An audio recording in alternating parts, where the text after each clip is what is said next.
প্রথম পরিযায়ী সংসার।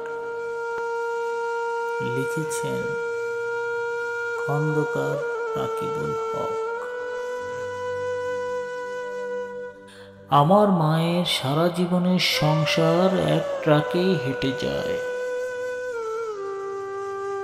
পুরাতন হাঁড়ি কুড়ি থেকে শখের বসে কেনা দরজার পাপোশ, এঁটে গেল ক্যাকটাস।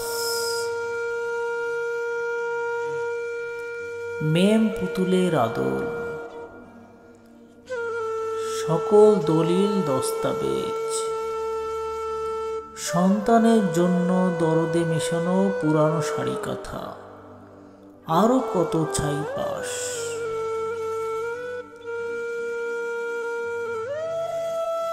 শুধু আটা গেল না কান্না।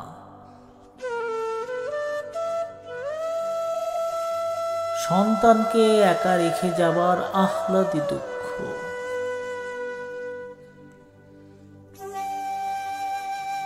এর চেয়েও বড় দুঃখ শরীরে নিয়ে। মা কেমন করে সবটুকু রেখে একটুকু নিয়ে গেল সমস্ত সংসার ট্রাকে চেপে।